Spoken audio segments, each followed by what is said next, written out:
आचार्य भगवान के चरणों में प्रणाम करते हुए आप सब माता पिता को प्रणाम करता हूं मैं। और आज के इस सेशन में ये उम्मीद करता हूं कि जिस मकसद से आप यहाँ बैठे हैं वो मकसद पूरा हो सके। मैं ये कहना चाहूंगा आपको कि आज की वार्ता हमारी पहली वार्ता हो और ये कभी खत्म ना होने वाली प्रक्रिया का एक हिस्सा बने, क्योंकि पेरेंटिंग, परवरिश और शिक्षा ये ऐसे शब्द हैं या ऐसी प्रक्रिया है जो शुरू होती है बच्चे के जन्म होने से पहले। पेरेंटिंग पैदा होने के बाद शुरू नहीं होती है, जन्म होने से पहले शुरू हो जाती है। और शिक्षा भी जन्म होने से पहले शुरू हो जाती है।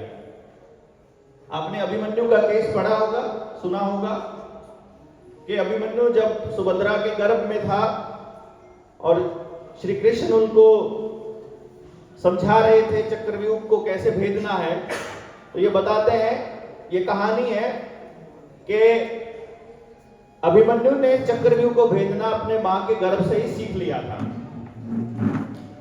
अपनी बातचीत को शुरू करने से पहले मैं आपसे जुड़ने के लिए सिर्फ इतना ही सवाल करूंगा, आप में से कितने लोग इस बात पर यकीन करते हैं कि ये बात सच है? हाथ खड़ा करेंगे, हाथ नीचे करेंगे। कितने लोग इस पर यकीन नहीं करते हैं कि ये कहानी मात्र है, सच नहीं है? देखिए, बस यही बात आपको अपने बच्चे तक ट्रांसफर नहीं करनी है। कौन सी? यहां जितने लोग बैठे हैं, मेरी बात के दो ही जवाब बनते हैं। या तो आप मेरी बात पर यकीन करते हैं या आप मेरी बात पर यकीन नहीं करते हैं। जो आपका विचार है, कह रहे हैं कि हां ऐसा संभव है, उन्होंने हाथ खड़ा किया। तो जो लोगों ने हाथ नहीं खड़ा किया था हां के केस में, अगली बार सबका हाथ खड़ा होना चाहिए था। तो बहुत से लोगों को इस बात में डाउट था कि मैं पहले वाले में खड़ा करूं कि बाद वाले में करूं। सही जवाब कौन सा है? हुआ था ना? कौन कौन लोग हैं वो एक बार हाथ खड़ा करें कि हमें डाउट था, सच है कि गलत है। एक बार करेंगे? नहीं करेंगे? क्यों डरते हो? डर क्यों रहे हो? किससे डर रहे हो? क्योंकि यही चीज आप अपने बच्चों को दे रहे हो आने वाले वक्त में। आप उनको क्या दे रहे हो जिस बात पर आप खुद भी भरोसा नहीं करते हो? वो विचार। आप अपने विचार पर भी भरोसा नहीं कर रहे हो कि मैं क्या मानता हूं। गलत सही बहुत बात की बात होती है। यदि आपको अपने बच्चे की परवरिश में और शिक्षा में कुछ आगे देकर जाना है, तो सबसे पहले एक गुरु के नाते, क्योंकि माता पिता को पहला गुरु बोला गया, एक गुरु के नाते और माता पिता के नाते अपनी लेगेसी देनी होती है अपने बच्चे को। और यदि आप कंफ्यूज रहेंगे, यदि आप दुविधा में रहेंगे, तो दुविधा ही आगे ट्रांसफर कर पाएंगे। मेरी बात समझ रहे हो मैं क्या कहने की कोशिश कर रहा हूं? क्योंकि जिस बात पर आप यकीन नहीं करते हैं उसको डिनाई करना सीखिए और अपने बच्चे को डिनाई करना सिखाइए।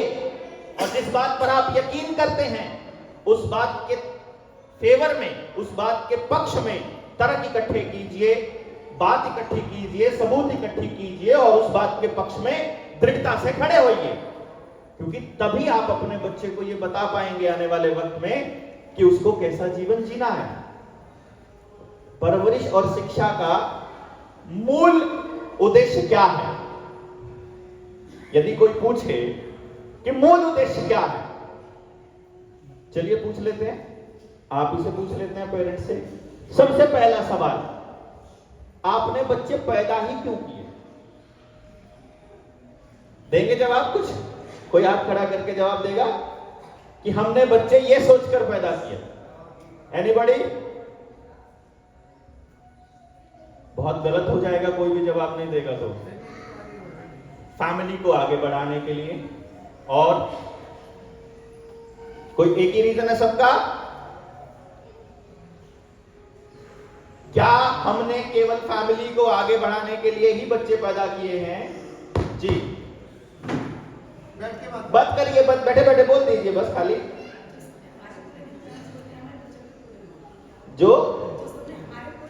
जो सपने हमारे पूरे नहीं हुए वो सपने हम बच्चों के जरिए पूरा करें, मतलब अपने सपने पूरा करने के लिए आपने बच्चे पैदा किए। मतलब मैंने यही समझा, आपका कोई और मतलब हो सकता है। हाँ वही ना, हमारा बच्चा डॉक्टर बने मतलब हमारे लिए। जी बिल्कुल, नहीं नहीं कोई, देखिए गलत सही कुछ नहीं होता। आप जहां खड़े हैं, आप जहां से चीजों को देख रहे हैं, आप उसको उतना ही देख पाएंगे। और जो आप नहीं देख पा रहे हैं ऐसा नहीं है कि वो है नहीं, या जो आप देख पा रहे हैं ऐसा नहीं है कि वो वही है। ऐसा बहुत बार होता है कि जो आपको दिखाई दे रहा है वो असल में वो नहीं होता जो दिखाई दे रहा है। हम क्या बिलीव करते हैं, हमने क्या सोचा? एक मित्र ने बोला कि हमने अपने वंश बेल को आगे बढ़ाने के लिए, फैमिली को आगे बढ़ाने के लिए बच्चे पैदा किए। दूसरे ने बोला कि हमने अपने सपने पूरा करने के लिए, कि जो सपने हमारे पूरे नहीं हुए हमने उनके लिए बच्चे पैदा किए। तीसरा कोई जवाब, कोई इससे अलग? बताइए बताइए। समाज और देश की उन्नति के लिए हमने बच्चे पैदा किए, ठीक है। चौथा कोई और कारण? बताइए बताइए, इतने सारे पेरेंट हैं, सब एक जैसा थोड़ी सोच सकते हैं, सब अलग अलग एंगल से सोचने वाले लोग हैं, क्योंकि इसके मूल में आपकी पेरेंटिंग छुपी। आने वाले वक्त में आपका बच्चा क्या बनने वाला है ये इस बात पर निर्भर करेगा कि आपके बच्चे की पैदा होने के मूल में क्या कारण है। जिस घर को जिस उद्देश्य के लिए बनाया जाता है, आप घर में अगर कोई जानवर लेके आते हैं, जैसे कोई घर में कुत्ता लेके आता है, बहुत से लोग कुत्ता इसलिए पालते हैं क्योंकि उन्हें कुत्तों से प्यार है। बहुत से लोग कुत्ता इसलिए लेकर आते हैं क्योंकि अमीर लोग पालते हैं, उनको ऐसा लगता है। बहुत से लोग कुत्ता इसलिए लेकर आते हैं क्योंकि उनको अपने घर में चोरी होने का डर है।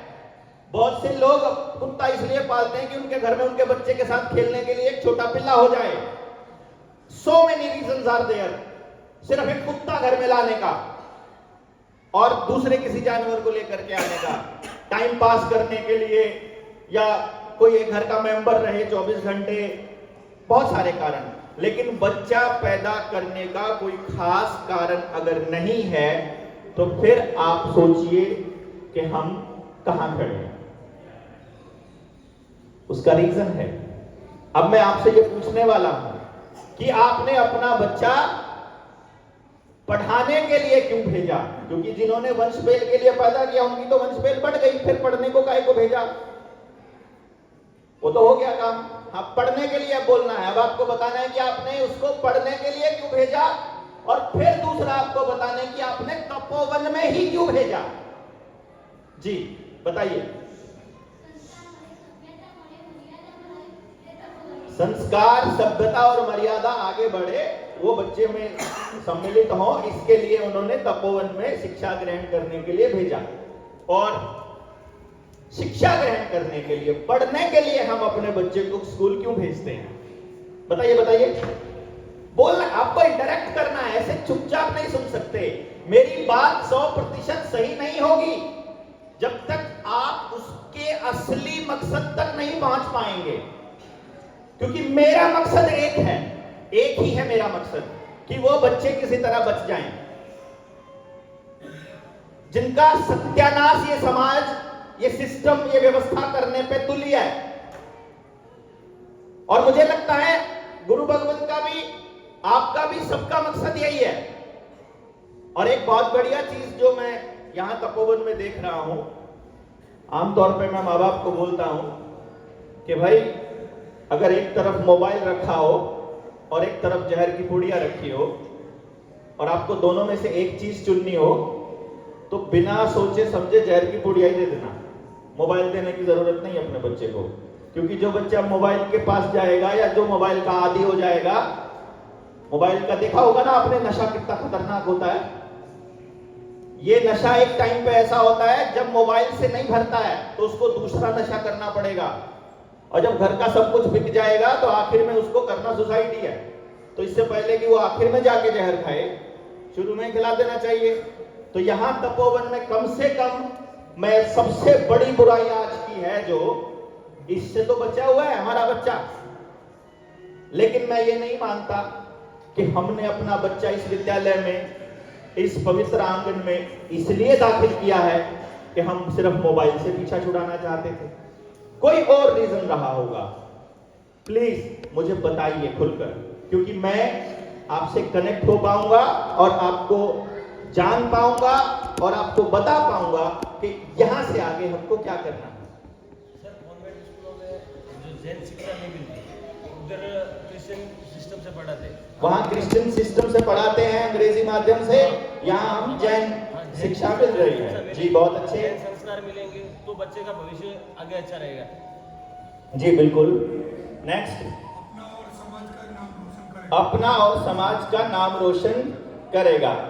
और यहाँ पे अच्छे संस्कार मिलेंगे तो आगे जाके कुछ भी गलत काम, मतलब गलत कामों से बचे और अच्छे संस्कार मिले, इसके लिए हमने बच्चे को विद्यालय में भेजा।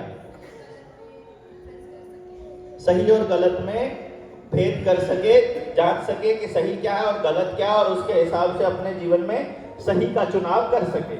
जी, सेल्फ डिपेंड बन सके। और देखिए, अब मैं आता हूं आपसे जुड़ने की ओर। सच और झूठ में क्या फर्क होता है? यदि कोई आपसे पूछे कि सच और झूठ में क्या फर्क होता है, मेरा तर्क यह है कि झूठ हर किसी के लिए अलग हो सकता है, लेकिन सच हर कसौटी पर सच ही साबित होगा। सही है कि गलत है? सहमत है आप सब लोग? तो यदि हम लोग असली उस मुद्दे तक पहुंच पाए जिसके लिए हमने अपने बच्चों को यहाँ इस विद्यालय में भेजा है और आने वाले वक्त में हम उनकी परवरिश और शिक्षा को अंजाम देने वाले हैं, तो मुझे लगता है कि हम लोग सच तक पहुंचने की थोड़ा कोशिश कर सकते हैं। अब ऐसा क्या है, क्या बच्चे सिर्फ हम पैदा करते हैं? चलो हमने तो विद्यालय में भेजा, सेल्फ डिपेंडेंट बनाने के लिए भेजा, लेकिन जानवरों के बच्चे तो ऑलरेडी सेल्फ डिपेंडेंट होते हैं, या कह लीजिए वो सिखा देते हैं। पक्षियों के बच्चे भी और दूसरे जानवरों के बच्चे भी। क्यों जी, समझ रहे हैं? बच्चे वो भी पैदा कर रहे हैं, बच्चे तो पेड़ भी पैदा कर रहे हैं, उनका भी बीज होता है ना।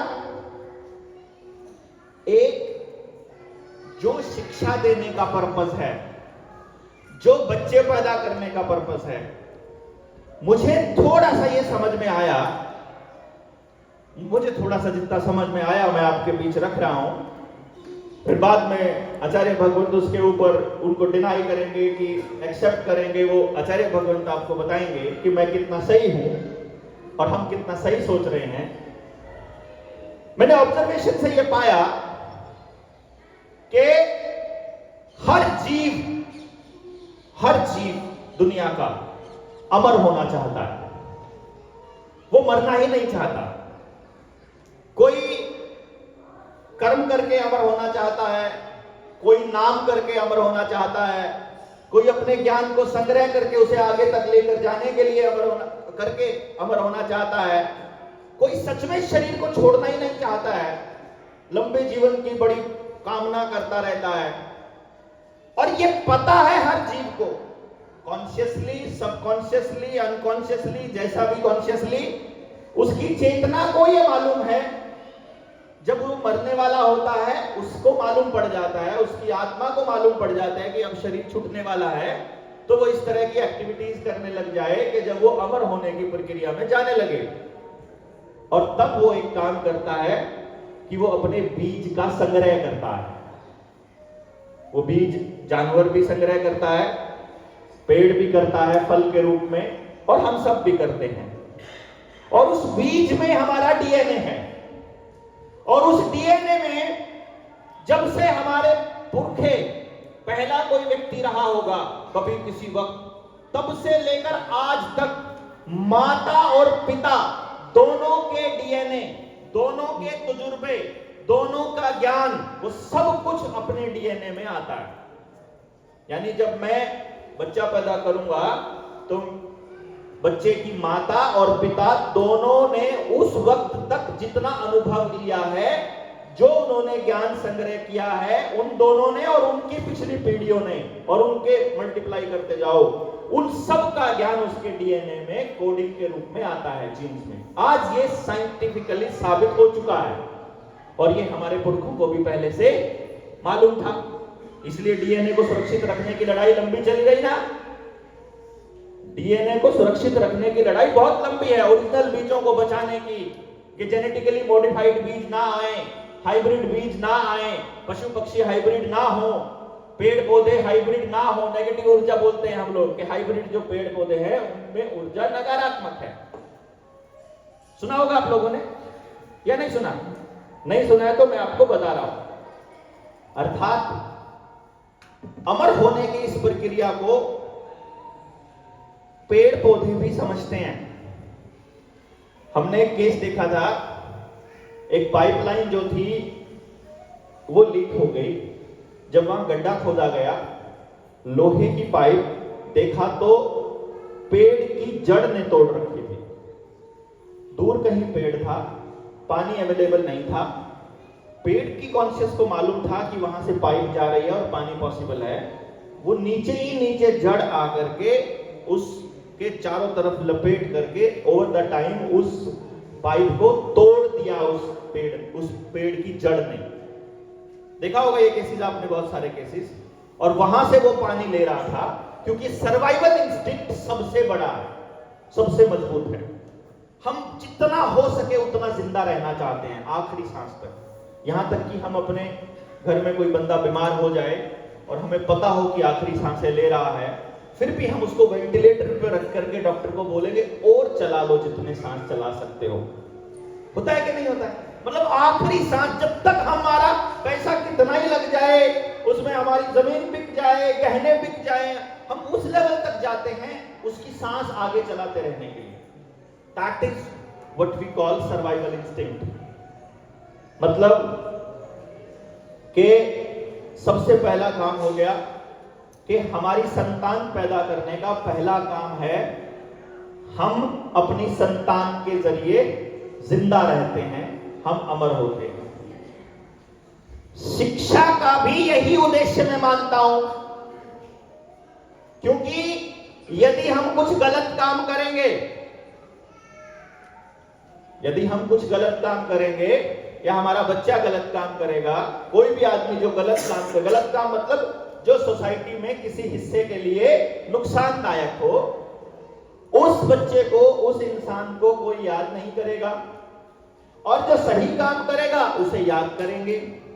तो हम सही और गलत की पहचान के लिए फिर उसे शिक्षा देना शुरू करते हैं कि हमारे पुरखों ने जो आज तक का ज्ञान प्रिजर्व किया, उसमें से सबसे ज्यादा इंपॉर्टेंट ज्ञान कौन सा है, जो आने वाले वक्त में उस बच्चे को इस चीज के लिए तैयार कर सके कि पहले नंबर पर वो अपना सर्वाइवल सुनिश्चित कर सके। पहले तो वो खुद अपनी आजीविका या अपना जीवन चला सके हंसी खुशी, किसी का नुकसान किए बिना।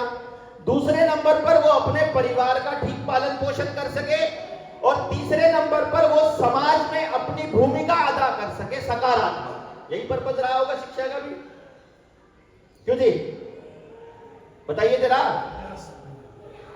वो जो नौकरी है कि हमारे सपने पूरे नहीं हुए, इसलिए हम उस बच्चे को, हम डॉक्टर नहीं बन पाए तो हम अपने बच्चे को डॉक्टर बनाएं, उसके पीछे भी मूल में एक ही चीज है कि हमें यह लगता है कि वो काम बेहतर काम है, उससे समाज की ज्यादा भलाई होती है, और उसमें हम ज्यादा दिनों तक लोग याद रखेंगे, ज्यादा क्षेत्र में लोग याद रखेंगे।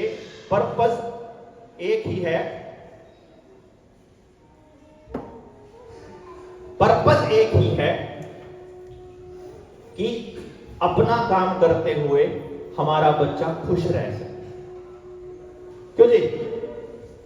आप उसको डॉक्टर बनाना चाहते हो इंजीनियर बनाना चाहते हो, पायलट बनाना चाहते हो, आप उनको शिक्षक बनाना चाहते हो, आप चाहते हो कि वो धर्म के रास्ते पर आगे जाए, हर केस में आपके सोच के मूल में एक ही चीज होगी कि आपका बच्चा खुश रहे। गलत कह रहा हूं कि सही कह रहा हूं जी? मतलब पैसा ज्यादा चाहिए, आपको लगता है पैसे से खुशी आएगी। बड़ी नौकरी हो, आपको लगता है बड़ी नौकरी से खुशी आएगी। ज्यादा नाम कमाए, नेता बन जाए, आपको लगता है शायद उससे खुशी आएगी। अब सवाल यही आता है, क्योंकि आपको अपने बच्चे की पेरेंटिंग और शिक्षा की दिशा तय करनी है इसी बात से। बताइए जरा, कितना पैसा खुश रहने के लिए काफी है? हाँ जी, अनकाउंटेबल बोले भाई साहब। और कितना पैसा काफी है खुश रहने के लिए? मतलब कोई एक मिनिमम अमाउंट होती होगी, नो लिमिट। और चलिए इसको क्वेश्चन को दूसरे तरीके से रखता हूं, क्या खुश रहने के लिए पैसा बहुत जरूरी है? नहीं है। चलिए, कौन सा पद आवश्यक है खुश रहने के लिए? हाँ जी बताइए, कौन क्या काम करके हम खुश रहेंगे? जल्दी बताइए, जल्दी। कोई पद ऐसा है जिसको हम ये कह सके कि इस पद पर व्यक्ति खुश रहेगा? कोई एक पद? जब कोई पद भी खुश रहने के लिए नहीं है भाई, पैसा भी नहीं चाहिए खुश रहने के लिए, पद भी नहीं चाहिए। कोई बिजनेस है जो खुश रहने की गारंटी देता है? कोई बिजनेस जो नाम जिसमें यह गारंटी है कि मेरा बच्चा वो वाला काम बिजनेस करेगा तो खुश रहेगा, इसकी गारंटी है जी? एनीबॉडी? कोई एक पेरेंट? हाँ जी। अच्छे संस्कार? कोई ऐसा पेरेंट है जिसने अपने बच्चे को गंदे संस्कार दिए हैं? या इनमें बैठे हुए किसी के मां बाप ने दिए हों गंदे संस्कार, फिर भी हम खुश नहीं हैं? हम नहीं चाहते मैत्री भाव दया भाव हो? नहीं चाहते क्या? चाहते हैं, है भी हमारे अंदर। हम किसी से दुश्मनी पाल के नहीं रखते, हाथ में डंडा लेकर नहीं घूमते, बंदूक लेकर नहीं घूमते, दुश्मनी पालते नहीं है, तब भी हम खुश नहीं है। संतुष्ट जीवन, किससे मिलेगी संतुष्टि? बिल्कुल एंड में जा रहे हैं, बिल्कुल सही जा रहे हैं आप, बिल्कुल सही जा रहे हैं। देखो, नौकरी से खुशी नहीं मिलेगी, गारंटी हो गई। पैसे से खुशी नहीं मिलेगी, गारंटी हो गई। ज्ञान से ज्ञान मतलब पढ़ने से, बहुत सारी किताबें पढ़ने से खुशी मिलेगी, इसकी भी कोई गारंटी नहीं है। पद की भी कोई गारंटी, पोस्ट की भी नहीं। हाँ जी, कोई किसने हाथ खड़ा किया था? मैं एक बात कहना, अभी सुनता हूँ। हाँ, वो संतुष्टि हो गई, आत्मा की संतुष्टि हो गई। बताइए। संतुष्टि ऐसे की गारंटी तो किसी की किसी चीज की भी नहीं है। गारंटी किसी चीज की भी नहीं। रिश्ता भी चाहिए और ज्ञान भी चाहिए, सभी से खुशी मिलती है। बिल्कुल, बहुत अच्छा। हर चीज, इनका कहना है कि जीवन जीने के लिए हमें हर चीज की जरूरत होती है। जो मिला है, जो है, उसमें संतुष्टि रखेगा तो अच्छा है। अच्छा, ये बात क्या सिर्फ हमें पता है? और हमें पता है तो क्या हम इसे अप्लाई कर रहे हैं? नहीं कर सकते, पता सबको है, अप्लाई पता सबको है, अप्लाई कोई नहीं कर सकता। हाँ जी, हाँ जी, कर सकते हैं, बिल्कुल।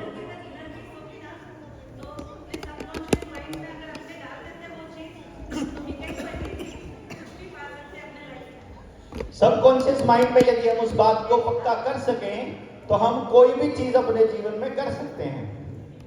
तो क्या आज तक हमारे सिस्टम में, शिक्षा के क्षेत्र में, हमारे समाज में, क्या आज तक कोई व्यक्ति ऐसा नहीं मिला जो हमें खुश रहने का तरीका बता सके, जो हमें खुश कर सके, जो सबकॉन्शियस में हमारे डाल सके? बच्चा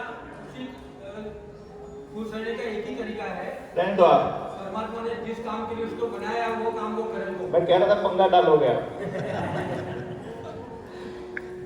ये हमारी टीम का आदमी है, इसलिए इसको मालूम है सर। मैं ये कह रहा हूं, इस बात को समझिए कि यदि पैसे से संतुष्टि मिलती तो कोई लिमिट पैसे की नहीं है। आपके ही गुजरात का एक व्यापारी है जिसकी रोज की आमदनी लगभग 10,000 करोड़ रुपया है और उसका अभी भी नहीं भर रहा है। नहीं, आप ही के गुजरात का देश की सबसे बड़ी कुर्सी पर जाकर एक आदमी बैठ गया है, उसको फिर बैठना है, उसको अगली बार फिर बैठना है, मतलब उससे भी बात नहीं कर, मैं तो सबसे ऊपर की बात कर रहा हूं। Don't take it like a criticism, ये फैक्ट है। उसे और चाहिए, पता नहीं क्या चाहिए, देयर इज समथिंग जो चाहिए। अच्छा, आप सब लोग भी कुछ ना कुछ प्राप्त करने के लिए रोज ट्राई कर रहे हो, क्यों जी? हमें नहीं मालूम हम क्या ढूंढ रहे हैं, वो बिजनेस करके, वो काम करके, वो नौकरी करके, यहां गुरु भगवंत के यहां चरणों में उनसे आशीर्वाद लेते हैं, पता नहीं वो क्या दे दे हमको। नहीं, वो क्या है जिसकी खोज में हम दौड़ रहे हैं? सुख, शांति, शांति, खुशी, यही चीज है। सुख हमें कब कब मिलता है?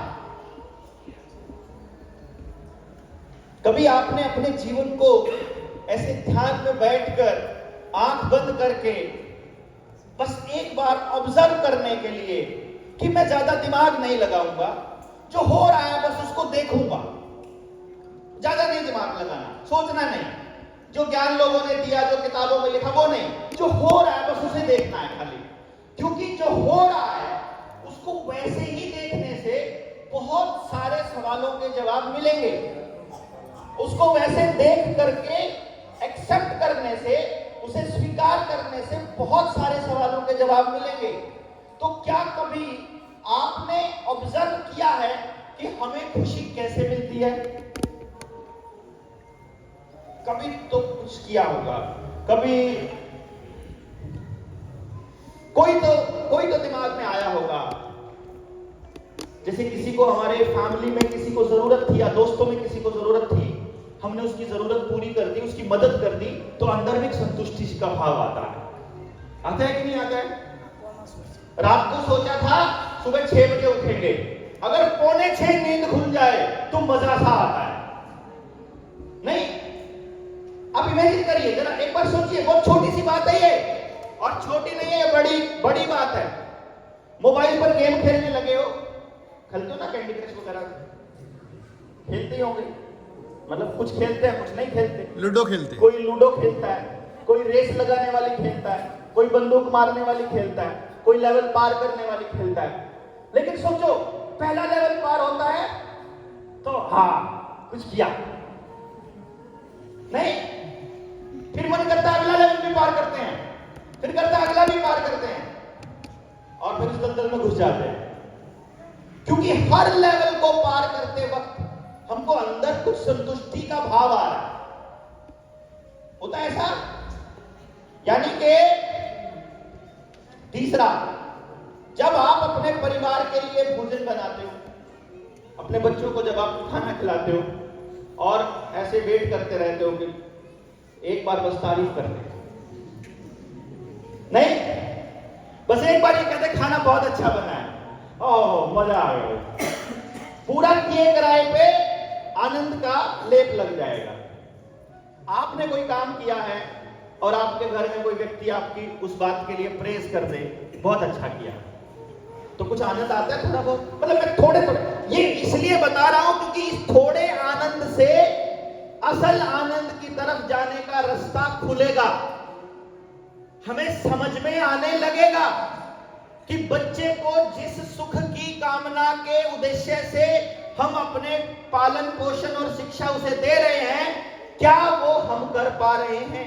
ये उससे उस रास्ते तक हम जाने की तरफ जा रहे हैं। छोटी सी चीजें हैं, ये ऑब्जर्वेशन करके आपने नोटिस किया, मैंने भी नोटिस किया, यानी जो काम शुरू कर दिया है उसे खत्म करने में आनंद आएगा। पॉइंट नंबर 1, सहमत है सारे? बताइए जरा, अगर वो काम पेंडिंग पड़ा रहेगा तो वो आनंद पेंडिंग पड़ा रहेगा। क्यों? वो जॉय पेंडिंग पड़ा रहेगा। अगर कोई काम किसी और व्यक्ति के लिए कर रहे हैं, किसी की मदद के लिए कर रहे हैं, तो आनंद आएगा। हम कोई फिजिकल एक्सरसाइज करते हैं, वो कोई भी एक्सरसाइज हो, सीढ़ियां चढ़ोगे ना पसीने आएंगे, पसीना जब सूखता है तो शरीर एक अलग से आनंद में रहता है, अलग से सुख में आता है अचानक से। नहीं, खेल कर हटते हो, कभी आधा घंटा वॉलीबॉल खेल कर देखो पड़ोस में, मजा सा आता है।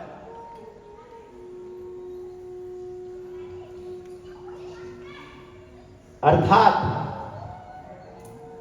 सुख का, खुशी का एक पैमाना है। सबसे बड़ा पैमाना यह है कि जब किसी कार्य का हम संकल्प कर लें और वो संकल्प पूरा हो जाए तो हमें खुशी मिलती है। अब पंगा ये हो गया कि हमने अपनी परवरिश और शिक्षा में इस कॉन्सेप्ट को इस तरह से डाल दिया और टारगेट अपने बच्चे को ऐसे दे दिए या अपने परिवार को दे दिए या खुद को दे दिए कि कभी वो टारगेट पूरे ही नहीं होते हैं। इसलिए कभी खुशी का आनंद, कभी खुशी का एहसास होता ही नहीं है। नहीं, मतलब पत्नी ने पति से ऐसी उम्मीद बांध ली, पति ने पत्नी से ऐसी उम्मीद बांध ली कि ये जब ऐसा करेगी तो ठीक रहेगा, और पत्नी कहेगी तुम ऐसा करोगे तो ठीक होगा। फिर बच्चों से हमने उम्मीद बांध ली कि तुम इतने नंबर आ जाएंगे तो ठीक रहेगा, यहां एडमिशन हो जाएगा तो ठीक रहेगा, ये वाली नौकरी मिल जाएगी तो ठीक रहेगा। ठीक कह रहा हूं ना? हम सब ने ये टारगेट बनाया कि अगर ये हो जाएगा तो ठीक रहेगा। लेकिन पंगा ये हुआ कि ना सिर्फ हमने, बल्कि हमारे शहर के हर व्यक्ति ने, हमारे राज्य के हर व्यक्ति ने, हमारे देश के हर व्यक्ति ने वही पैमाने रख लिए। नहीं, अगर हम लोगों ने ये पैमाने रखे हैं तो हमारे यहां यही पैमाने रख लिए कि भाई यहां एडमिशन हो जाए तो बात बन जाए। लेकिन पंगा यह है कि जहां एडमिशन होने से हम खुश हो रहे हैं कि नंबर 1, कभी हम लोग एडमिशन चाहते हैं इंजीनियरिंग के कॉलेज में तो यही चाहेंगे ना कि बेस्ट इंजीनियरिंग कॉलेज में दाखिला हो जाए, और बेस्ट तो एक ही होएगा। अगर हम चाहेंगे कि हमारा बच्चा नौकरी करे तो नौकरी यूपीएससी की चाहेंगे कि चलो डीसी कलेक्टर बन जाए, लेकिन वहां तो लिमिट 1000 या 500 या 400 पोस्ट है। नहीं समझे? तो फिर हम अपने बच्चे को अपनी ही क्लास में, अपनी ही उम्र के बच्चों से कंपटीशन करने के लिए दौड़ाना चालू कर देंगे कि बेटा तुमको फर्स्ट आना है। क्यों जी? यही रहता है कि बेटा तुमको अपनी क्लास में सबसे अव्वल आना है। अब सवाल आपके बीच में है, आपके बच्चे की क्लास में 30 बच्चे हैं, 30 बच्चों में से पहले रैंक पर कितने बच्चे आ सकते हैं? एक ही? पक्का? कोई चांस है सबके बराबर नंबर आ जाए फिर भी रैंकिंग देनी पड़ेगी तो एक को ही देनी पड़ेगी रैंक 1? क्लियर है? अर्थात आप सब लोगों को, जितने लोग बैठे हैं, अगर ये चलिए 30 की क्लास ले लेते हैं, हम अपनी क्लास मान लेते हैं कि हम सब लोग एक क्लास में बैठे हैं, ये 30 में एक फर्स्ट आ गया, 29 में एक फर्स्ट, 29 में एक, 5 सेक्शन बना दिए हमने, 6 सेक्शन, 6 सेक्शनों में 6 टॉपर हो गए। फिर इन 6 में से भी किसी एक को करना पड़ेगा कि पूरी की पूरी 10th क्लास में कौन टॉप किया। अच्छा, फिर स्कूल में से सबको कर लिया, फिर जितने स्कूल हैं पूरे अहमदाबाद में किसने टॉप किया, फिर पूरे गुजरात में किसने टॉप किया, जाएंगे कि नहीं जाएंगे वहां तक? क्लियर है? और जो बच्चा टॉप करेगा उसके ऊपर तो प्रेशर हो गया कि तुमको अब दूसरे नंबर पर नहीं आना, और इसके अलावा जितने बच्चे हैं उनके ऊपर प्रेशर हो गया कि तुमको पहले पे आना है। नहीं, यही हो रहा है। जो हो रहा है वो एक बार पहले समझ लें। यदि वो ठीक हो रहा है तो मेरा कोई इंटरफेरेंस नहीं है, यदि वो कुछ गलत है तो वो आपके बच्चे के साथ गलत हो रहा है, और पहले आपको मानना पड़ेगा कि गलत हो रहा है, केवल तब उसको ठीक कर सकते हैं। उसको ठीक करने का कोई दूसरा रास्ता नहीं है। आपकी मर्जी के बिना, गुरु भगवान की मर्जी के बिना, यानी शिक्षकों की मर्जी के बिना उस बच्चे के लिए ऐसा वातावरण बनाना संभव नहीं है जो उस 30 बच्चों की क्लास में 30 के 30 बच्चों के लिए हो। क्योंकि मेरा यह मानना है जो पहले नंबर पर आया वो और जो 30वें नंबर पर आया वो दोनों इंसान के बच्चे हैं और दोनों को एक ही चीज चाहिए, सिर्फ एक ही चीज। आप पैसा कमाते हो, घर बनाते हो, गाड़ी लेते हो, नौकरी करते हो, सूट बूट पहनते हो, कुछ और करते हो, उसके पीछे मूल क्या है? मूल क्या है? मूल केवल एक ही चीज है, सुख मिलेगा केवल और केवल सम्मान से। आपको मूल में जाना पड़ेगा। मूल ये है कि आदमी हो, जानवर हो, कोई भी जीव हो, उसे सिर्फ एक ही चीज चाहिए, स्वीकार्यता और सम्मान। बताओ, जैसे दो बहनें आपस में बात कर रही हैं, पहली बार मिली हैं, बोलेंगे तुम्हारा बच्चा भी इसी स्कूल में पढ़ता है? हमारा भी इसी में पढ़ता है। कहाँ रहते हो? उस सोसाइटी में रहते हैं। अगला सवाल पूछेंगे किराए पे रहते हो कि अपना है? अब अगर वो बोलती है किराए पे तो अलग रिएक्शन है, अपना है तो अलग सवाल है। और जो बता रही है कि किराए पे हो, वो घर जाते ही पति को बोलेगी अपना मकान तो होना ही चाहिए। नहीं नहीं है, फिर वो अपने पति पर प्रेशर बनाएगी कि अपना मकान लेना है। वो 100 कैलकुलेशन करके दिखाएगी सिर्फ इसलिए कि पत्नी को वहां स्वीकार्यता चाहिए और सम्मान चाहिए जब वो अपनी दोस्तों के बीच, अपनी सहेलियों के बीच बात कर रही हो। और पति कोशिश में लग जाएगा पत्नी की वो डिमांड पूरी करने के लिए, क्योंकि पति को पत्नी की स्वीकार्यता चाहिए। आपके बच्चे के कितने नंबर आए? जब आपस में सहेलियां बात करती हैं, बोले मेरे वाले के तो इतने आए, मेरे वाले के इतने आए, तो जिनसे वाली के कम आए वो जाते ही पहले बच्चे को बोलेंगे तू बता चाहिए क्या तुझे, पर मेरे को क्लास में फर्स्ट आना चाहिए। नहीं, क्यों? उसे अपनी सहेलियों के बीच स्वीकार्यता। और बच्चा फिर वो याद करने लग जाता है जो उसके स्कूल में पढ़ाया गया है, क्योंकि उसे अपने माँ बाप की नजरों में स्वीकार्यता चाहिए। हो रहा है? एक बार थोड़ा सा बड़े व्यू में सोच करके देखिए, असल में हम जो कुछ भी कर रहे हैं, जहां भी फ्लैट ले रहे हैं, जहां भी जिस तरह के कपड़े पहन रहे हैं, बस हम अपने लेवल से, लेवल मतलब चाहे वो राजनीतिक लेवल हो, चाहे वो आर्थिक स्तर हो, चाहे वो सामाजिक लेवल हो, चाहे वो बौद्धिक स्तर हो, चाहे वो ज्ञान का स्तर हो, या जो भी स्तर हो, आप अपने से ऊपर वाले लेवल में स्वीकार्यता चाहते हो। नहीं, जो हो उसमें स्वीकार्यता नहीं चाह रहे और खुद को जो हो उसको स्वीकार नहीं कर रहे। लग रहा है ऐसा? सोचिए, लग रहा है ऐसा? कुछ महसूस हो रहा है? अपने बच्चे के लिए भी जहां वो है उससे ऊपर स्वीकार्यता ढूंढ रहे हो, अपने लिए भी जहां हो वहां से ऊपर कुछ स्वीकार्यता ढूंढ रहे हो, और इस स्वीकार्यता में लगे पड़े।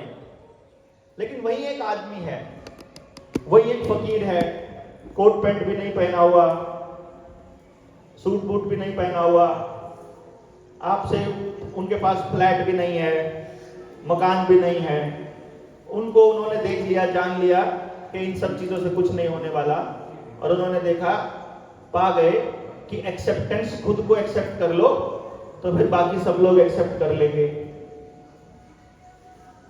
हो रहा है ऐसा? लेकिन कई बार आपको उस व्यक्ति के अंदर भी खुशी नजर नहीं आएगी, क्योंकि उसने वो रास्ता भी इसीलिए चूज किया कि उसको एक्सेप्टेंस चाहिए थी। आपके आसपास यही हो रहा है ना? अर्थात जो आपने जवाब दिया कि सुख और संतोष, सुख मिलेगा संतोष से, संतोष एक ही चीज से मिलेगा कि जो कर रहे हो उस काम को स्वीकार कर लो। और उसको स्वीकार कब करोगे? जब उसके अतिरिक्त कुछ और नहीं चाहिए। और उसके अतिरिक्त कुछ और नहीं चाहिए ये कब होगा? जब आप वही कर रहे हो जो आपको चाहिए, समझ रहे हैं मेरी बात को?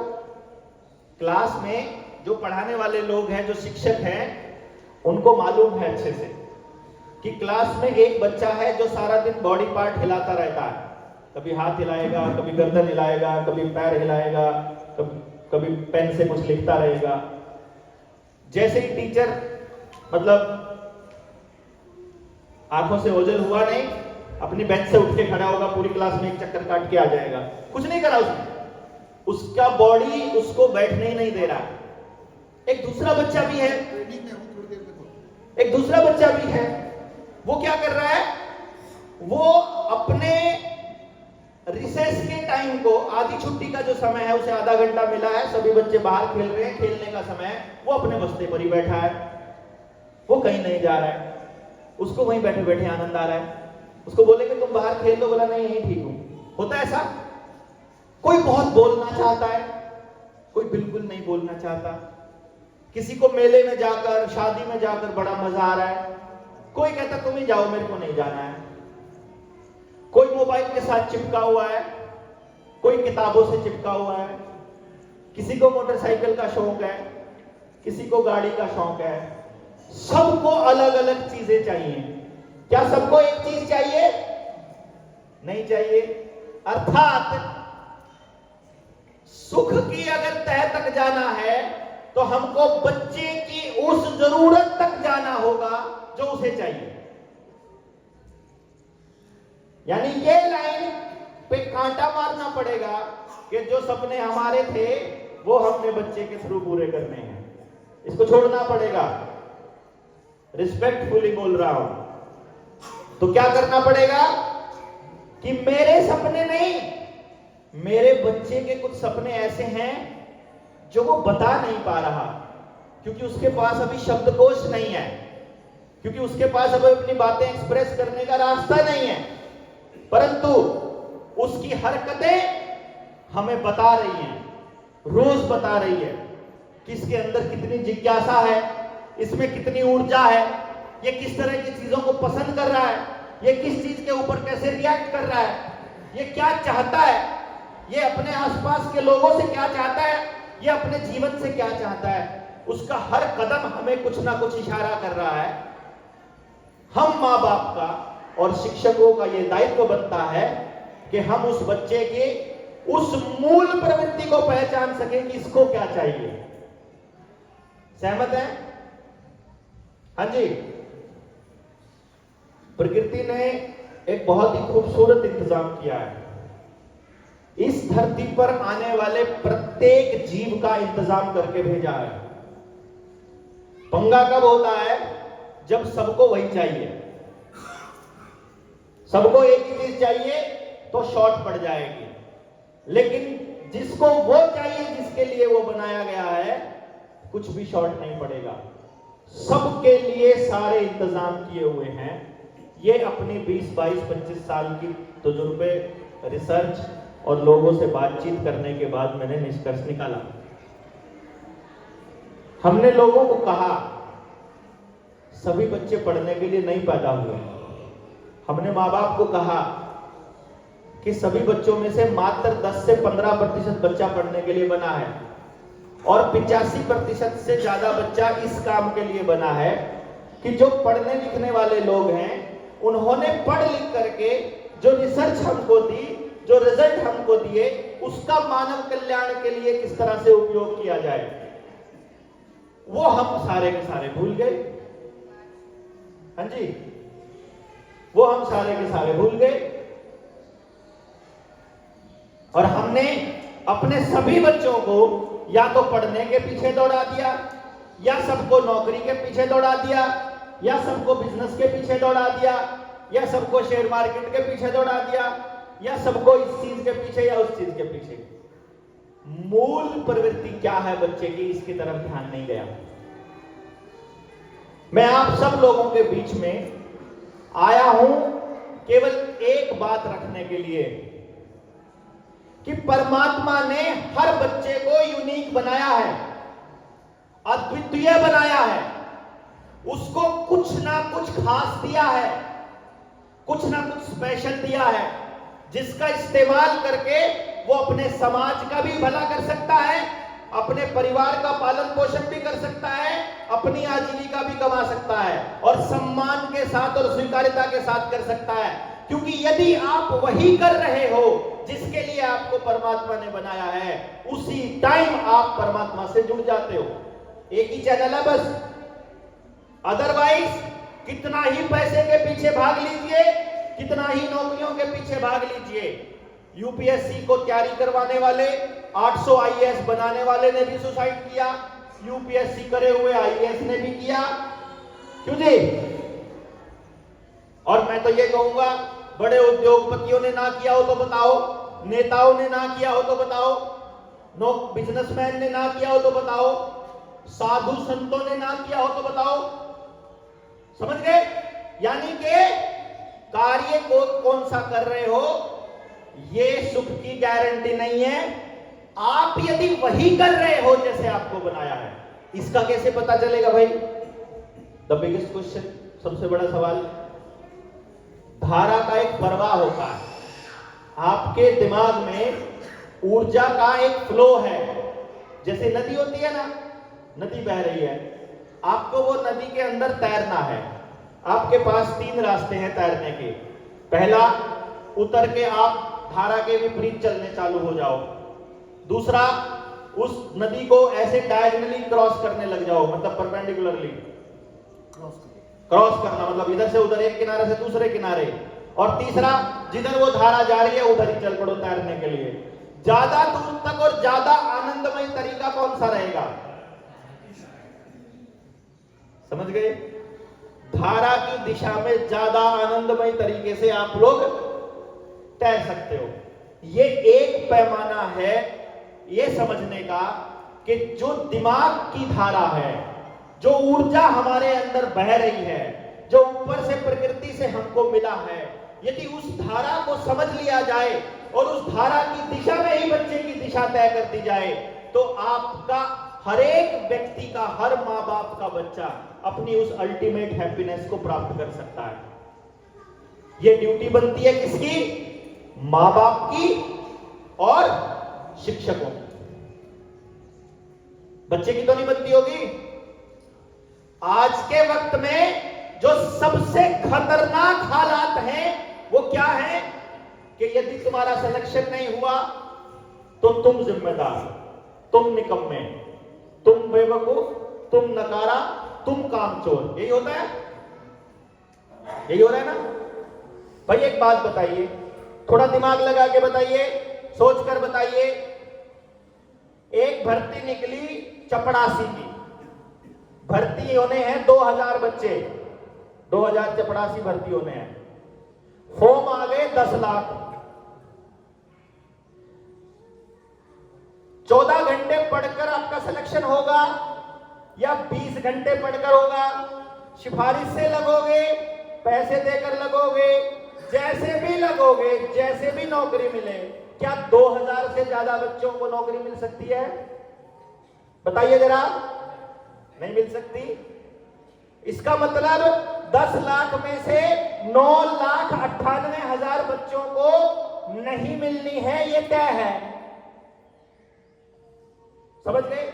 लेकिन 9,98,000 माँ बाप अपने बच्चों को आपको ये कहते हुए मिल जाएंगे कि ज्यादा बकवास मत कर, तेरे से तो चपड़ासी का पेपर भी पास नहीं हुआ, होना ही नहीं था। आपके पास सीट ही उतनी है, उतने ही बच्चों का होगा। और जब से आपका जन्म हुआ है तब से लेकर आज तक जितनी भर्ती हुई हैं, उन भर्तियों के अंदर यदि आप सिलेक्शन का रेट देखोगे, जितने फॉर्म भरे गए उसके मुकाबले, तो आपका जो पास प्रतिशत मिलेगा वो 0.1% से भी कम मिलेगा। अर्थात 99.9% चांसेस है कि आपका बच्चा फेलियर की कैटेगरी में आएगा। क्यों? ये एजुकेशन सिस्टम की सबसे बड़ी खामी है। हमने ये बात माँ बाप को समझाने की कोशिश की। हमने कहा सबके बच्चे पढ़ने के लिए पैदा नहीं हुए हैं।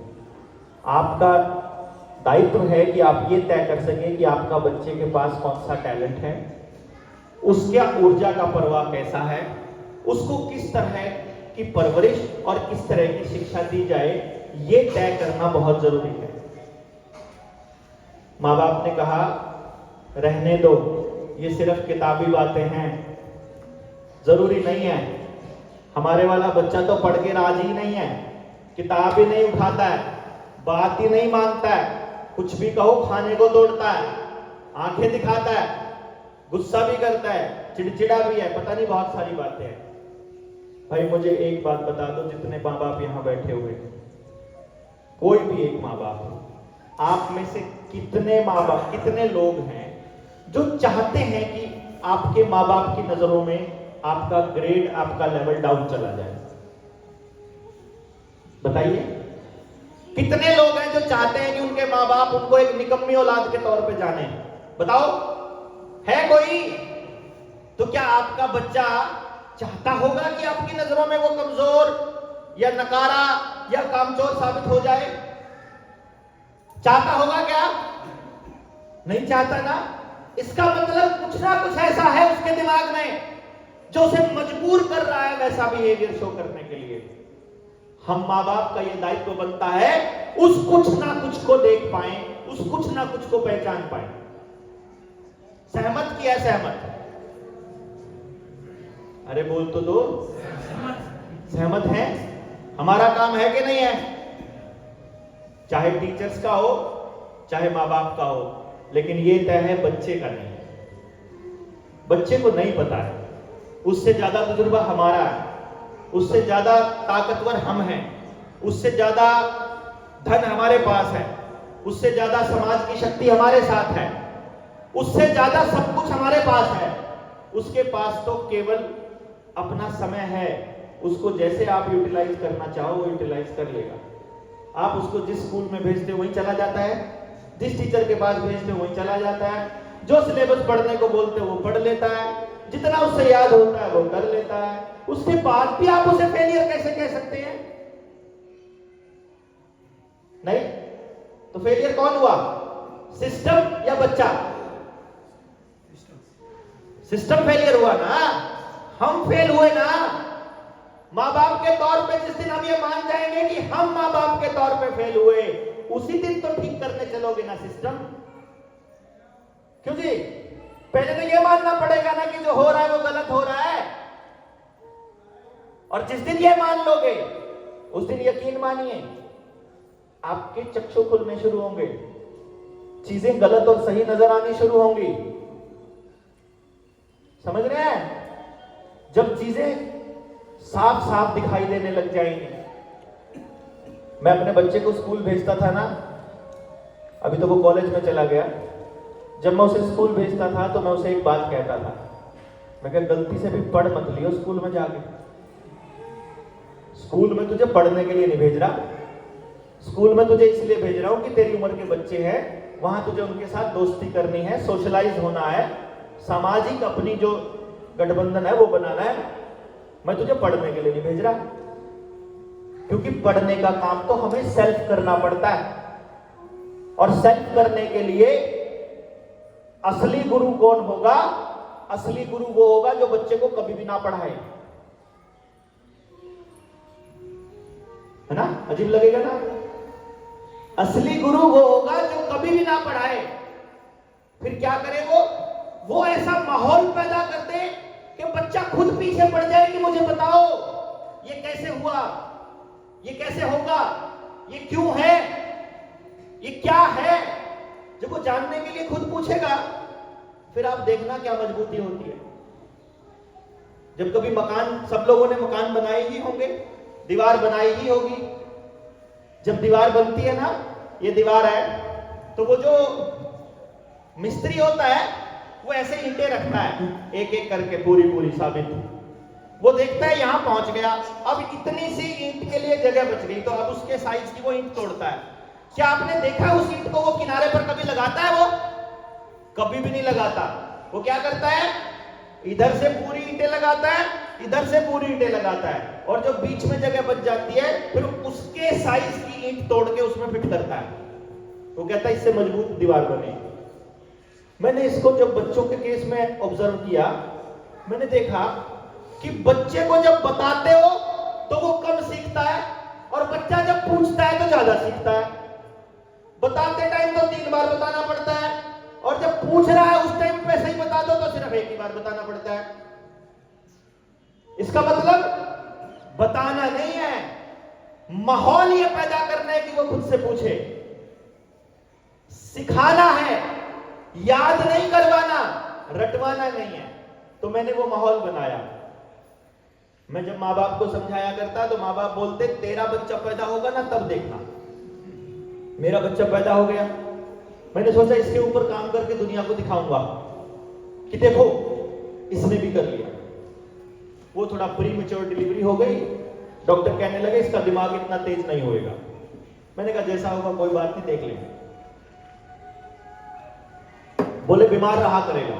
7 महीने की उसकी डिलीवरी हो गई थी, 7 मासा बोलते हैं हम लोग वहां हरियाणा में। तो जी बच्चा उस टाइम पे लगा कि ये तो स्लो सीख रहा है। मैंने कहा कोई बात नहीं, अपना तजुर्बा लगाते हैं। तजुर्बा लगाया। 5 साल की उम्र में उसने पहला नेशनल रिकॉर्ड बनाया। इंडिया का यंगेस्ट गोल्ड मेडलिस्ट बना मैथमेटिकल कैलकुलेशंस में। पूरे देश में नाम छा गया। वंडर किड ऑफ इंडिया के नाम से जानने लगे।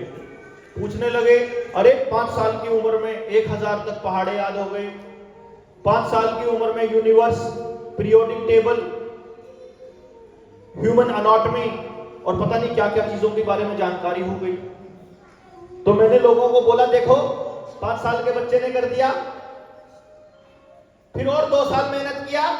7 साल की उम्र में 10वीं तक का मैथ, फिजिक्स, केमिस्ट्री करके खत्म कर दिया। 10वीं का सिलेबस खत्म कर दिया।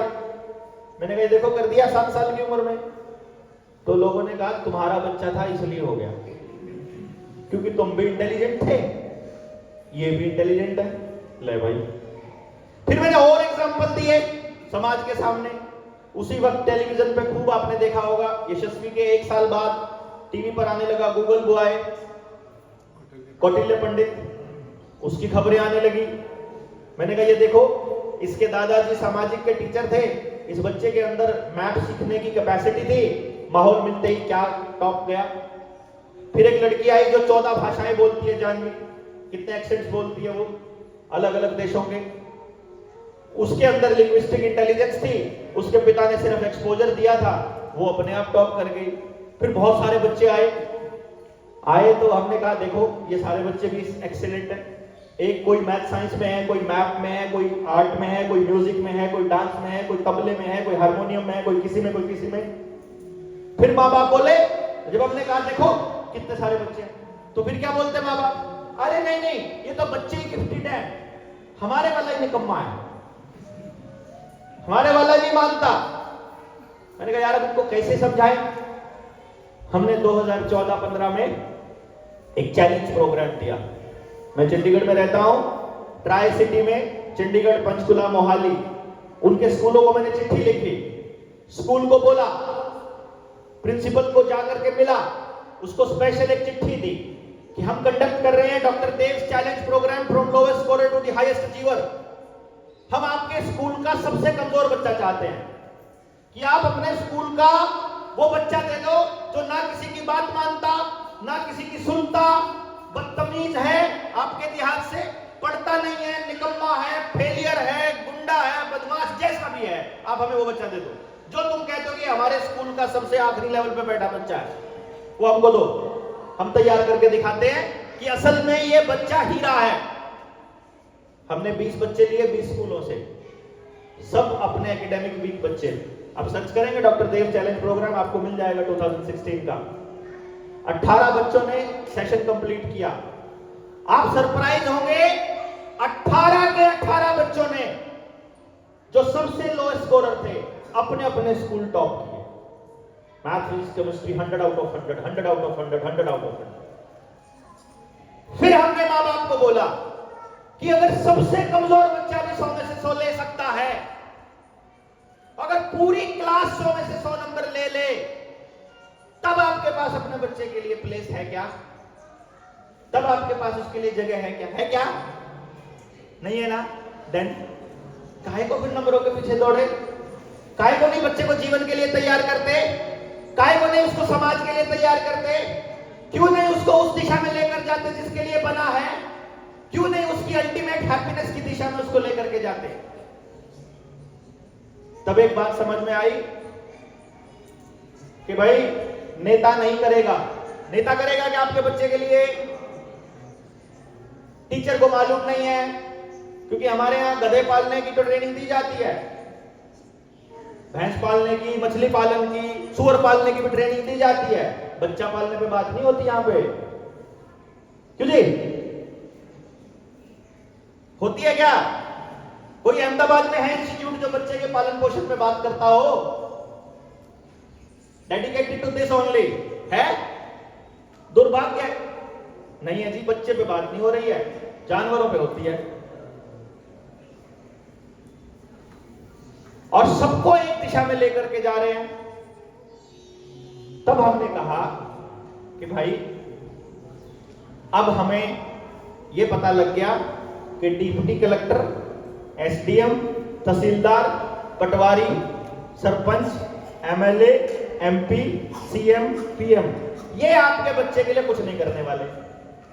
सरकारी स्कूल में पढ़ाने वाले मास्टर जी की तनख्वाह फुल मिल रही है, उसको टेंशन नहीं है, और प्राइवेट स्कूल में पढ़ाने वाले के पास टाइम नहीं है, उसको सिलेबस ऊपर से आता है। अर्थात आपके बच्चे के लिए कोई भी कुछ नहीं करने वाला है। तब ये समझ में आकर के 2016 में हमने कहा कि डायरेक्ट स्टेक होल्डर से मिलना होगा, डायरेक्ट माँ बाप से मिलना होगा। माँ बाप से बात करके देखते हैं कि आप क्या चाहते हो, क्या यही चलता रहे जो चल रहा है, या बदला जाए? क्या चाहते हो? क्या चाहते हो? बदला जाए? कोई है जो कह रहा है कि जो चल रहा है वो सही चल रहा है? कोई कह रहा है ये बदलना चाहिए? हाथ खड़ा करके बताना जो कह रहा है कि बदलना चाहिए। आधा हाथ खड़ा कर। अरे हाथ तो अपने बच्चे की बारी आई है, यहां तो आपके बच्चों का भविष्य की बात चल रही है, हाथ तो पूरा खड़ा कर लो।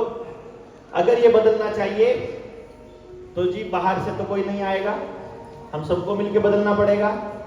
बदलने की दिशा में आपको उन लोगों का तजुर्बा लेना पड़ेगा जिन्होंने इसके ऊपर काम किया है। तो हमने इसका एक डिजाइन किया ट्रेनिंग प्रोग्राम। समझ रहे हैं? हमने तैयार किया ट्रेनिंग प्रोग्राम कि एक काम करते हैं, पहले हम आपको वो चीज बताते हैं, वो तरीका बताते हैं, वो सिस्टम बताते हैं जिसके जरिए हम अपने बच्चों के असली टैलेंट का पता लगा सके। पहला काम है ना ये, क्यों जी? पहले ये चीज सिखाने का पैसा लेता था मैं 2016 से पहले, फ्रेंचाइजी मॉडल था मेरा। इस ट्रेनिंग की कीमत थी 10.5 लाख रुपया। जैसे बच में बेचते हैं ना, हाँ जी इसकी कीमत है 10.5 लाख रुपया, पर आज जो है वो कंपनी का ऑफर है, कोई ऑफर नहीं है। एक सिंगल पैसा खर्च नहीं करना है यदि आप अपने बच्चे के लिए ऐसा माहौल बनाने की दिशा में एक्टिवली पार्टिसिपेट करने के लिए तैयार हैं। तो मैं आपके लिए सारी ट्रेनिंग, सारी टेक्नोलॉजी, सारा समय अपनी तरफ से प्रेजेंट करता हूं आपके चरणों में, यदि आप लोग तैयार हैं। लेकिन करना पड़ेगा फिर आपको। जो आचार्य बच्चों को पढ़ा रहे हैं वो, और जो माँ बाप अपने बच्चों को भेज रहे हैं वो, दोनों को मालूम होना चाहिए कि हमको करना क्या है।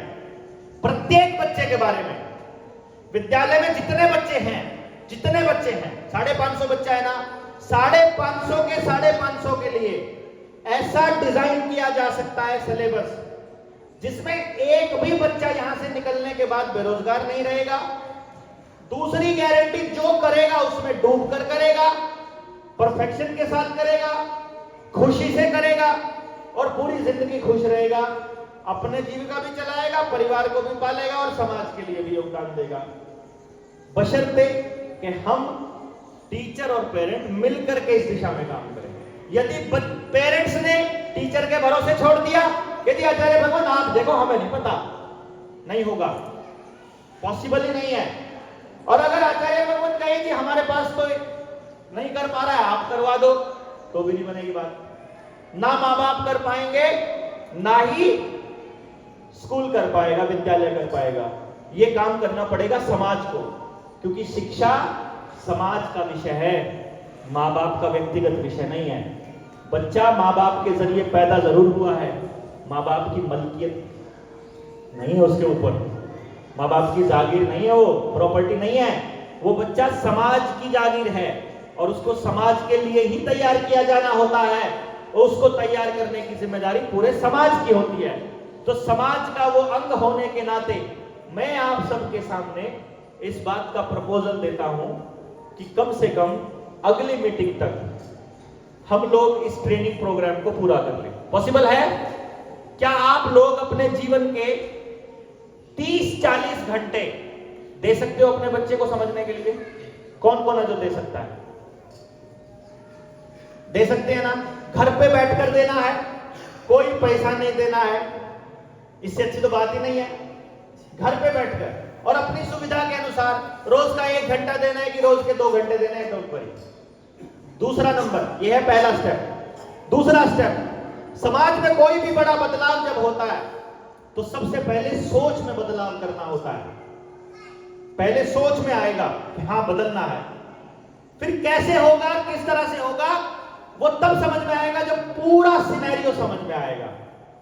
तो हम आपके सामने एक प्रपोजल और रख रहे हैं कि अहमदाबाद के अंदर पेरेंटिंग और एजुकेशन के विषय पर यदि हम किसी बाहर, क्योंकि अभी ये जो प्रोग्राम है ये तपोवन ने अपने रिस्क पर किया, क्योंकि आचार्य भगवान को भी नहीं मालूम था मैं क्या कहने वाला हूं आपसे, तो मैं आपके सामने ये अर्जी पेश करता हूं कि पूरे अहमदाबाद में यदि हम किसी बड़े ऑडिटोरियम में पूरे शहर में इस बात की चर्चा चलाएं कि पेरेंटिंग और एजुकेशन, बच्चों की परवरिश और शिक्षा दोनों को कंबाइन करके समाज को आगे बढ़ के काम करना होगा, तो पूरे समाज में एक लहर आएगी बदलाव की कि चीजें बदलनी चाहिए।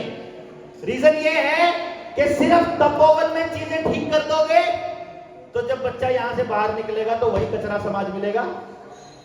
क्यों जी? वही नशा, वही अपराध, वही उसी तरह की सोच वाले बच्चे, वही मोबाइल के एडिक्टेड। अगर वही बच्चे मिलेंगे तो बच्चा कितने दिन तक अलग रह पाएगा? फिर से उसी के अंदर जाएगा। यानी मुझे यदि अपने बच्चे को ठीक रखना है तो पहली कंडीशन है, जिनके साथ वो खेलता है और जिनके साथ वो रहता है, जिनके साथ वो पढ़ता है, वो भी ठीक रहने चाहिए। क्योंकि उनकी देखा देखी बोलता मुझे भी फोन चाहिए, उनका देखे देखी बोलता मुझे ये वाली गेम खेलनी है, मुझे ये वाली घड़ी लेनी है, मुझे ये वाला साइकिल लेना है, मुझे ये वाला मोबाइल लेना है, ये बोलता है ना। यानी उसकी अपनी इच्छा नहीं है, वो उनकी। अर्थात अपने बच्चे पर यदि काम करना है तो पड़ोसी के बच्चे पर पहले करना पड़ेगा। नहीं, यही तो कॉन्सेप्ट था पहले। मुझे मेरी मां बताती है कि तुम्हारे पापा तो तुमको गोदी में ही नहीं उठाते थे, बाकी सबके बच्चों को उठाते थे, और जो दूसरे चाचा हैं वो अपनों को नहीं उठाते थे, बाकी सबको उठाते थे। तो क्या वो शर्माते थे? नहीं। समाज में एक कॉन्सेप्ट था कि जो बच्चे मेरे जरिए धरती पर आए हैं सिर्फ वो मेरे नहीं हैं, सब मेरे हैं। अगर आपके बच्चे को अपने बच्चे से अलग करके देखूंगा तो मेरे बच्चे का भला कभी नहीं हो पाएगा, मुझे इतना पता है। अगर आपको भी ये बात समझ में आती है तो हमको ये धारणा बनानी पड़ेगी कि अपने बच्चे के लिए भी माहौल ठीक करेंगे, पड़ोसी के बच्चे के लिए भी ठीक करेंगे, पूरे शहर के बच्चों के लिए इस तरह की बात तो कर ही सकते हैं। माहौल ठीक नहीं कर सकते, बात तो कर ही सकते हैं ना जी कि ये गलत चल रहा है, इसको ठीक होना चाहिए। ये ना कहकर कि कुछ नहीं हो सकता, सब खराब हो गया, ये कहना शुरू करें कि ठीक करना पड़ेगा और बाहर से कोई नहीं आएगा, मैं नहीं तो कौन, और अब नहीं तो कब। नहीं समझे? ये हमारा दायित्व है मां बाप होने के नाते। तो आपके बीच में एक प्रपोजल है, आप सब लोग एक नंबर नोट कर सकते हैं जहां से आपको ये ट्रेनिंग मिलेगी। सुनील अपने संजीव शर्मा जी हैं, इनसे आप संपर्क कर सकते हैं अगर उस नंबर से ना आए तो, और अदरवाइज इस नंबर पर आप कॉल करेंगे तो उस नंबर पर कॉल करने के बाद आपके पास में एक मैसेज आएगा, आप उस नंबर पर व्हाट्सएप करेंगे। व्हाट्सएप जब कर देंगे तो उस व्हाट्सएप पे आपको सिर्फ इतना लिखना है कि आज हम तपोवन में मिले थे, हमें एजुकेशन वाली ट्रेनिंग चाहिए। ठीक है ना जी? अपना परिचय जरूर, नाम वगैरह जरूर भेज देना। कई लोग तो कहते हैं हमने आपको मैसेज किया था, जवाब नहीं दिया। मैंने कहा अच्छा क्या मैसेज किया था? मैंने नंबर बताओ, नंबर चेक करते हैं, उसमें जवाब उसमें लिखा मिलता है हाय। हाय का क्या जवाब दे भाई? पहले अपना परिचय दे दो, फिर लिख दो कि हम तपोवन में मिले थे, फिर लिख दीजिए कि हमें एजुकेशन की ट्रेनिंग चाहिए। ट्रेनिंग आपके मोबाइल पर आ जाएगी। ट्रेनिंग कैसे करनी है, कैसे बढ़ना है, जिस दिन आप बेसिक ट्रेनिंग कंप्लीट कर लोगे और जब आप लोग इसको समझ लोगे, मुझे कुछ बताने की जरूरत पड़ेगी नहीं, लेकिन फिर भी मैनुअल ट्रेनिंग के लिए और टेक्नोलॉजी के लिए हम फिर आते रहेंगे। ये शुरुआत मैं मान के चल रहा हूं, ये अंत नहीं है हमारी बातचीत का, ये शुरुआत है। यहां से हम एक यात्रा शुरू करेंगे, एक आंदोलन की यात्रा, जिसमें आंदोलित होकर हम अपने बच्चों के लिए एक नए भविष्य के निर्माण की परिकल्पना करेंगे कि हम अपने हर बच्चे के लिए वो माहौल बनाना चाहते हैं जिसमें वो अपनी अल्टीमेट हैप्पीनेस पा सके। नंबर नोट कर लीजिए, 9518170000। दोबारा से बोल रहा हूं, 9518170000। इस नंबर पर मिस्ड कॉल कर देंगे तो आपके पास एक दूसरे नंबर से मैसेज आएगा व्हाट्सएप, लेकिन इसी नंबर पर आपको व्हाट्सएप भेजना है, इसी नंबर पर। ये मेरे पास ही रहता है। मैं जब यहां से निकलूंगा, जैसे ही फोन में आराम से बैठूंगा, आप सबके जिनके मैसेजेस अभी आए होंगे, अभी टाइम हुआ है 4:30 बजे है, 4:30 बजे से लेकर 5 बजे तक के सारे मैसेज चेक करूंगा, अगले आधे घंटे के, 4:30 से 5 बजे तक के। आप सब लोगों को, सबकी ट्रेनिंग में आपको भेज दूंगा, जितने लोग भी आप में से मांगेंगे। और घर पे बैठकर इस बेसिक ट्रेनिंग को कंप्लीट कर लीजिए। इस बेसिक कंप्लीट करने के बाद आपको ये समझ में आएगा कि हम किस भविष्य की बात कर रहे हैं। तो हम सब लोग मिलकर के अजय भगवंत की कृपा से, उनके आशीर्वाद से एक ऐसा एजुकेशन सिस्टम तैयार करें जिसमें हर बच्चे को उसके जीवन के लिए तैयार करेंगे। ऐसी मैं कामना करता हूं, ऐसी आपसे अभिलाषा करता हूं और इन्हीं बातों के साथ अपनी बात समाप्त करता हूं। जय हिंद, जय भारत। बहुत बहुत धन्यवाद डॉक्टर साहब। मित्रों, बस 2 मिनट लूंगा अपनी बात को पूरा करने के लिए। डॉक्टर देवेंद्र बलारा, अगर आप YouTube में जाएंगे और नीडर इंडिया लिखेंगे तो आपको डॉक्टर साहब के 1500 से ज़्यादा YouTube पे वीडियो मिल जाएंगी। इनकी 3 दिन की ट्रेनिंग, इनकी 13 घंटे की ट्रेनिंग, इनकी कई घंटों की ट्रेनिंग है। डॉक्टर बलारा इंडिया के पहले पेरेंटिंग कोच हैं। इनका एक ट्रेनिंग सेशन पूरा करने की जो कॉस्ट है, वो लोग 10-10 हज़ार रुपये टिकट देके इनकी प्रोग्राम करते हैं।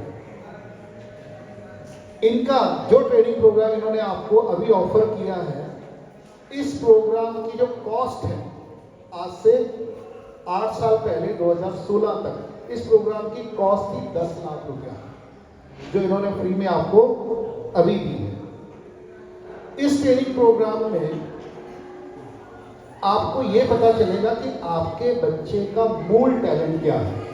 आपको अपने ही बच्चे के बारे में पता नहीं चलेगा, आपको ये पता चलेगा मेरे पड़ोसी का बच्चा कैसा है, मेरे बड़े भाई का बच्चा कैसा है, मेरी बहन का बच्चा कैसा है, राइट, और मेरे पड़ोस के बच्चे कैसे हैं। तो आपको अपने ही बच्चे समझ में नहीं आएंगे। किसके बच्चे समझ में आएंगे? सारे बच्चे समझ में आने लगेंगे, बड़े भी आने लगेंगे। और साथ साथ में, क्योंकि समस्या क्या होती है, समस्या ये होती है कि आपको अपने बारे में तो समझ में आता है, परंतु सास के बारे में समझ नहीं आता, पति के बारे में समझ में नहीं आता, पत्नी के बारे में समझ नहीं आता। आपको अपने सारे संबंध समझ में आने लगेंगे कि कौन व्यक्ति जैसा व्यवहार कर रहा है वो वैसा क्यों कर रहा है। और फिर आपको ये भी पता लग जाएगा कि मैं उसके साथ कैसा व्यवहार करूं कि वो उसके साथ मेरे संबंध सुखपूर्वक हो, शांति में हो, आनंददायक हो। ये भी उससे पता चलेगा। ह्यूमन साइकोलॉजी का श्रेष्ठतम प्रोग्राम है ये, अपने लिए भी, टीचर्स के लिए भी, माता पिता के लिए भी, और जो लोग बिजनेस कर रहे हैं, आप सभी लोग बिजनेस कर रहे हैं ना, तो बिजनेस की सक्सेस किसके ऊपर होती है? इन्वेस्टमेंट के ऊपर या रिलेशनशिप के ऊपर? हेलो, रिलेशनशिप के। तो ह्यूमन रिलेशनशिप का ये श्रेष्ठ प्रोग्राम है, और इस प्रोग्राम को करने के लिए आपको मैनेजमेंट का सारा कॉन्सेप्ट समझ में आ जाएंगे, टीचिंग कैसे करनी है, पेरेंटिंग कैसे करनी है, और पति पत्नी के रूप में एक दूसरे के साथ कैसे रहना है। बहू को पता चलेगा कि सास के साथ कैसे रहना है, पति को पता चलेगा कि पत्नी के साथ कैसे रहना है, मित्रों के साथ कैसे रहना है, पड़ोसियों के साथ कैसे रहना है, समाज में कैसे रहना है। और इसके साथ ये भी पता चलेगा कि अपने बच्चों के साथ कैसा व्यवहार करना है। आपके मन में जितने भी प्रश्न हैं, आप ऐसा करिए, मैं आपको गारंटी देता हूं, आप अपने बच्चों के, क्योंकि ये तो जनरल प्रोग्राम है, अब हम गहराई में आगे जाते हैं, ये शुरुआत है, जैसे डॉक्टर साहब ने कहा, अपने बच्चे के बारे में आपके मन में जितने भी प्रश्न हैं वो सारे के सारे कागज पे लिख लीजिए और इस प्रोग्राम को करना शुरू करिए। 13 घंटे का प्रोग्राम है सिर्फ, डेली 1 घंटा लगाइए तो 13 दिन में पूरा हो जाएगा। 1-1 घंटा आप लगाइए, अपने बच्चे के लिए, किसी और के लिए नहीं। 13 घंटे जैसे पूरा होंगे और वो चेक करिए, आपके सारे प्रश्नों का पूर्ण उत्तर मिलेगा। किसके बारे में? सबके बच्चों के बारे में नहीं, पहले अपने बच्चों के बारे में, फिर सबके बच्चों के बारे में। अगर अपने बच्चों के बारे में जवाब मिल गया और दूसरों के बच्चों के बारे में जवाब मिल गया, तो फिर अपने बच्चे को समझना और समझाना, उसको खुश रखना, उसके टैलेंट को समझना, उसके लिए क्या सही है क्या गलत है वो समझना भी इजी हो जाएगा और समझाना भी इजी हो जाएगा। राइट? ये प्रोग्राम आप सबके लिए फ्री है और मेरी आपसे रिक्वेस्ट